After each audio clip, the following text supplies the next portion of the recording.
Today on the TMZ Podcast. Welcome to the TMZ Podcast. Derek and Jason here.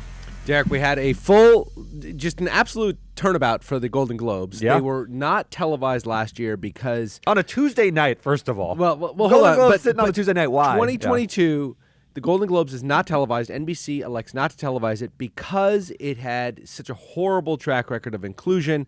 It did not have a single black member of the entire Hollywood Foreign Press Association. Not a single one. Can you imagine? I can't. and we'll get to it because Jerrod Carmichael had a lot to say about it, but not until George Floyd was killed did they introduce a black member to the HFPA. And I don't know, but obviously that's not the correlation. The correlation is that they weren't on television, and all of a sudden they didn't make any money because the entire way they make money is this one telecast per year. They didn't have that, so they made zero money. They had an award ceremony, which we can talk about in a minute because something important happened that I wasn't even aware of until last night at last year's ceremony. But nevertheless, Jerrod Carmichael, the this year's host, comes out and says two fascinating things. The first is why they elected him to be host. So he is, I want to set up, Jerrod Carmichael is not the biggest name in comedy. He's not Dave Chappelle. He's not Chris Rock, but he's a big name. He's a big writer. He had a show, and his delivery style is he'll sometimes sit on stage and he sort of tells stories, almost like Bill Cosby-esque. The opposite of like Chappelle. You and I were talking about this. Chappelle, Louis C.K., they laugh at their own jokes. Yes. They're along for the ride. They're pumping up the crowd. Jerrod Carmichael just talks. Flat affectation, somewhat deadpan. So he tells a little story. He says, I was making tea. I get a call from the HFPA, and they asked me if I want to host. And he's taken aback, and he tells the whole story, but he says, the only reason I'm hosting is because I'm black. Yeah. And what I find fascinating and I hate the word brave moment, but it was courageous and it was strange in a way because that is what is on all of the viewers' minds is Jerrod Carmichael is not a massive star. Why is he hosting the Golden Globes? And everyone is thinking it's because you're black and they're trying to paper over their lack of diversity. And he says that's exactly what it is. But then he goes into a 10-minute monologue where largely devoted to the fact that this was a papering over of the past sins. And I love that because obviously the Hollywood Foreign Press, HFPA was on board with that speech. Sure. I think they have the right to vet these speeches. And they said the only way to get back into this is to acknowledge what we've done and hopefully move past it. It's hilarious because he's one of those guys who he's in Hollywood, but he also is an observer of Hollywood. He likes to take a step back and say, like, here's what really goes on to you normal people. I'm going to tell you about it. And he says he got a call from his publicist who said, you need to meet with the head of the HFPA. She wants to have a face-to-face with you before they hire you. And he said, nah, I don't want to. And the call kept coming. And by the third time, he's like, look, I don't have to do this. They can't fire me. What are they going to do? Fire the first black host that they've hired in the wake of this scandal? So he thought he was bulletproof. He did an interesting set. Here's the other fascinating part of Jerrod. I'll leave you to give the punchline of this. But so he sets it up in the context of I'm basically here and I can do whatever I want because what are they going to do? Fire me.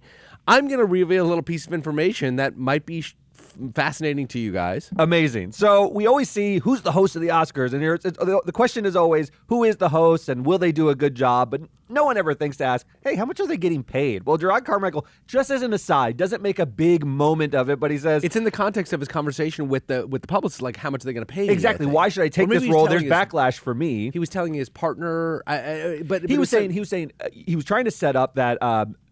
Why did I take this role? One, I got $500,000. I want to put that aside. And he's also saying, in my culture, we just take the bag. Meaning, look, secure. That's what he said. I know that one made me most uncomfortable. It was strange, but he said, look, I wanted to grab this money. It's a lot of money to me, even though he's a successful writer.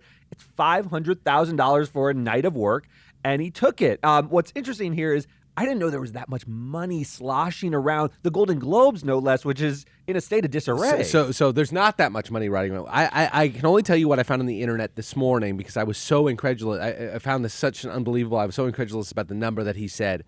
I went through, and it seems that people much more famous Jimmy than Jerrod, Kimmel, people of that Tina Fey, have earned as much as $15,000 to host the Oscars, which is 5 times the size of the audience as the Golden Globes. I don't know, I'm making up numbers here, but a much bigger audience.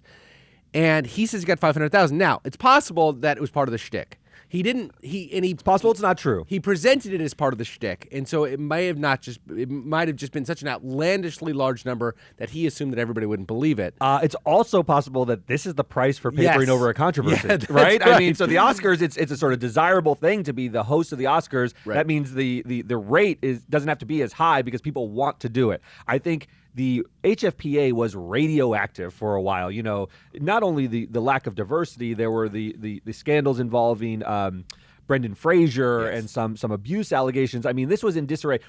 Our relationship with the Golden Globes, just to give you some context, is the Golden Globes is the glitzy, sort of very red carpet, very fawning over celebrities, not necessarily celebrating serious art. They're more known as the organization that just gushes over celebrities. Yes. And so there's a little bit of, you know, they always seemed sort of seedy and incestuous, and they are trying to resurrect themselves. Now, I thought Jerrod Carmichael landed the plane here because he says all this stuff. He exposes the $500,000. He says, I'm only hired because I'm black. But then at the end, he circles back to, but why did I do it?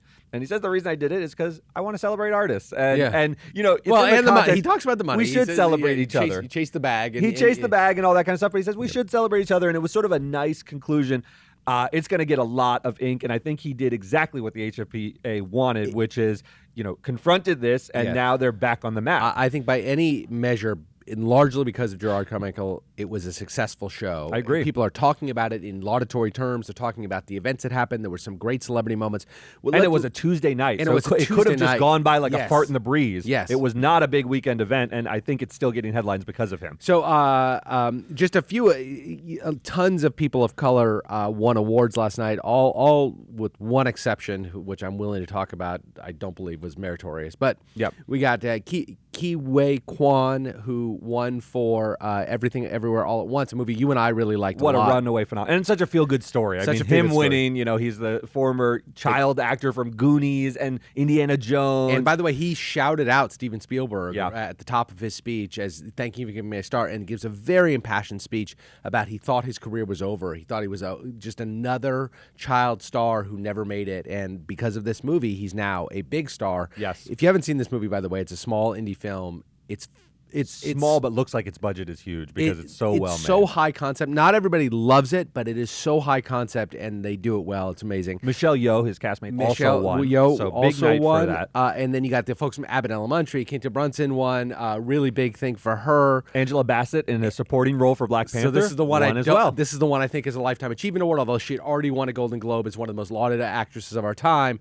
Oh, you didn't like the performance. I thought it was so powerful in a Marvel movie. Oh, good God. I like powerful in a Marvel movie to me is a bit oxymoronic. I mean, it's just, you know, it's a Marvel movie, and you're doing it in front of a green screen. And let me ask you a question. Every scene she did, every single one, had a green screen behind her. And Agreed. I just can't give it up for that. Let me ask you a question. Did she strike you as regal, the queen of a country, Whatever. mourning the passing of her son? It worked for me. Angela Bassett's a great actress. I'm not taking anything away. She did as good a job as you can do standing in front of a green screen with fake people around you as can be done. But I'm also not going to give Best Actor awards to anybody from Avatar when you're dressed when you have little baubles on your face and turning you blue. Give me some real emotion that takes place in a real place. Maybe I'm an old fart. I don't know. But look, I think what was good here, with the exception of Angela Bassett to you, which you have very strong feelings about, what this didn't feel like was awards going to actors and actresses of color just because they had a diversity problem. It was a great These were very deserved performances, so you can't really say like, oh, why did Quinta Brunson get it? Why did Ki-Wei Kwan and really have that take with any credibility, because these were incredible and they were front runners in the first place. But before the white people feel totally left out, Steven Spielberg won Best Director, and his movie The Fabelmans he won needed Best the momentum. Picture. Yeah. You've seen the movie. I haven't. You say it's okay. I think it's a well-made movie. Steven Spielberg doesn't know how to make a trashy movie, but it's very different than the dewy-eyed sort of kid looking up at a space shuttle type movie. It's got sort of edge to it that you're not used to with Steven Spielberg. Yeah. It's interesting. It needs this momentum because it's a tough field he's up against. The Golden Globes splits musical and comedy into one category and drama. So there's basically two Best Picture winners, and Banshees of Inisherin won for I think drama. And that's going to be tough in the Oscars. I don't know what people want to hear is preview the Oscars. Yeah. We love the Oscars, but I think it is a three-horse race. I think it's Fabelmans. I think it's Banshees. And then I think Everything Everywhere All at Once. I don't know how it's got a little outside chance sci-fi for Tar, but yes. Tar's interesting. You got speaking of Tar, you also have Cate Blanchett, my favorite actress in the world, not because of anything except I think she's the best actress, and I even put Streep in that category, the best actress of our time. Colin Farrell, and it's setting up the best actor race for the Oscars. It's Colin Farrell and Austin Butler, both of whom won last night. And I think those are the people fighting for I it. agree. The other interesting wrinkle about the Best Actor Golden Globe was Brendan Fraser was up for the Best Actor Golden Globe for The Whale. Great performance. Some people have, your mileage may vary on whether you enjoy the movie, but the performance is considered very good. He's had a history with the Golden Globes. Yes. He sort of had to be nominated. He did not go to the ceremony and said he's still, sort of licking his wounds from that event. But it was interesting. He didn't win. They didn't feel like we need to just give it to Brendan Fraser, even though he still hates us. Do you know off the top of your head, and if you don't, that's fine, because I don't, what exactly happened with Brendan Fraser? Not the details, but it is sexual abuse allegations against a high-ranking official of the HFPA. Got it. That's the nature of it. The Austin Butler thing, we can't not talk about Austin Butler. So Austin Butler, Elvis, I don't know if you've seen it. Have you seen it? Okay. It's not a good movie. No, I just want to come out and say it's like Baz Luhrmann at his worst, sort of big images. Tom Hanks doesn't work. Tom Hanks, the worst performance of his career, the worst performance by any great actor in the history of cinema, if you ask me. Yes. Tom Hanks in this role. But Austin Butler did a good job. Yes. And he sort of like, it's not easy to do a Baz Luhrmann. He carries Yeah. the movie along. It's sort of impressionistic rather than a traditional biopic. So he had to do a lot of different versions of Elvis, from young Elvis to, fat Vegas Elvis. And he adopted his mannerisms and his voice. Well, he still has them. You have to listen to his speech. We'll play a few seconds of his speech just so you can hear what Austin Butler sounded like while receiving his award. My boy. Woo! God. Oh, man. All my words are leaving me. I just am so grateful right now. I'm in this room full of my heroes. Brad, I love you. Quentin, I printed out the Pulp Fiction script when I was 12. I cannot believe I'm here right now. This is fascinating. It's fascinating.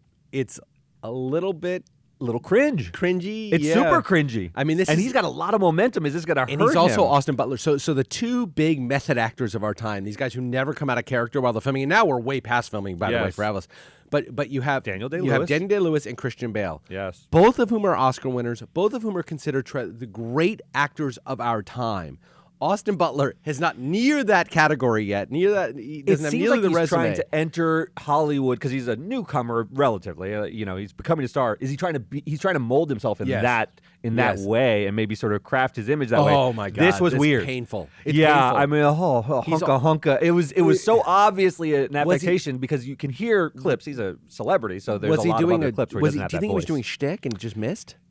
No, I don't. Oh, but the thing that's strange is that movie was filmed for Austin Butler a long time ago. Yes, he's doing a lot of press over it. Probably but 3 years ago it was in the can. Yeah. Right. The idea that he's carried the Elvis voice to the award ceremony, and he has a deep voice. I'll give him that. If you hear clips of him, he has a deep voice, but there's a certain lilt to the Quentin, and you can hear it. Now I do something, and I've heard other people do this, and I hate it about myself. When I go to like the UK, I lived in the UK for 4 months.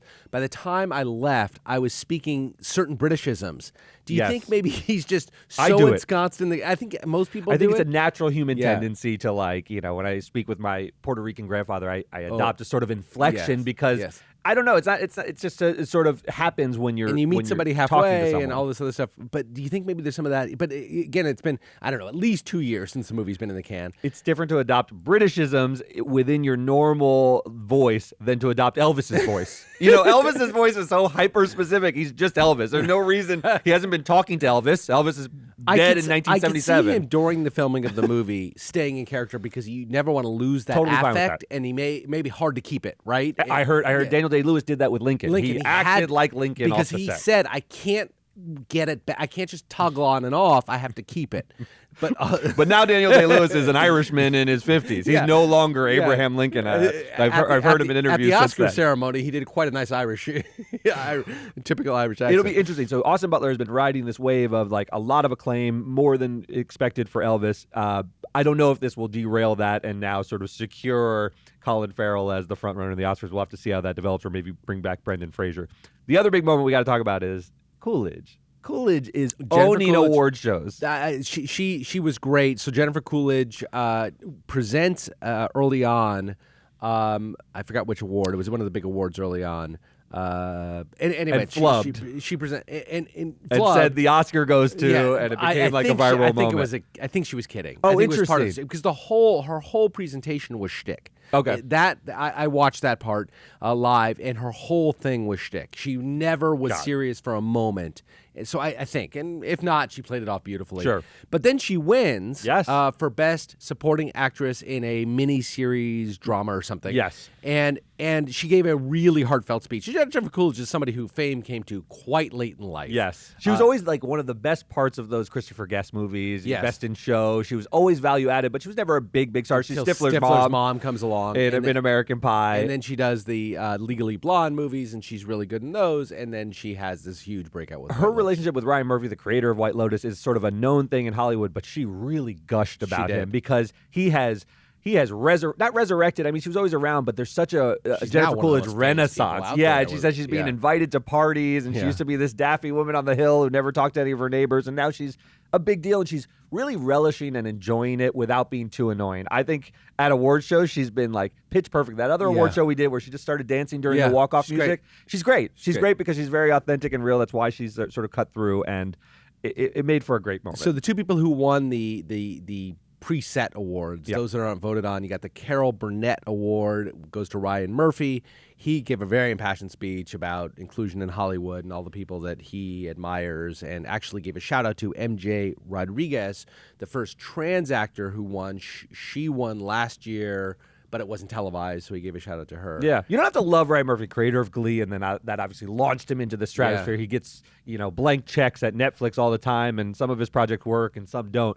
But what he's doing in Hollywood is pretty incredible. He's Yeah. one of the most inclusive guys. All of his casts always feature people of color, trans people. This is his thing, and he has a lot of juice in Hollywood, and he uses it to this. So he's a guy who walks the walk, whether you like his work or not. And then did you hear Eddie Murphy's I speech? loved the I Eddie loved speech. So Eddie Murphy wins the Cecil B. DeMille Award, Yeah. which is the annual award they give to somebody who's old and past their prime. You Yes. know, it's Nicholson and other people like that have won it. And he says there's only 3 rules that he follows in Hollywood. You remember what they are? Did you hear what I don't they are? remember all 3, but I remember watching it. 1, pay your taxes. Yep. 2, mind your business. And 3, keep Will Smith's wife's name out of your fucking mouth. Yeah. And he screams it into great applause. I thought this was, look, obviously Eddie Murphy, one of the most talented comedians, he pulls off this line. Everyone taking the Will Smith shots. Does Will Smith ever outrun this? It seems like he I had the can't. same thought. It's not even that. And it's kind of hack, but it's I still thought funny. it was really hack. I thought it was almost like James Cameron doing "I'm King of the World" thing on the Yes. Oscar stage. It was like, oh God, I don't know about James Cameron being better than that, but Eddie Murphy, you are Chappelle before Chappelle. You're the greatest of all Right. time. You are, I would say, the comedy goat. You don't need a cheap slap For a Will Smith cheap joke. slap Mills. You don't need it. I You're like winning pay the your Cecil B. taxes. I'm like, It was wow, that great. came out of nowhere. I did like that the Cecil B. DeMille Award going to Eddie Murphy.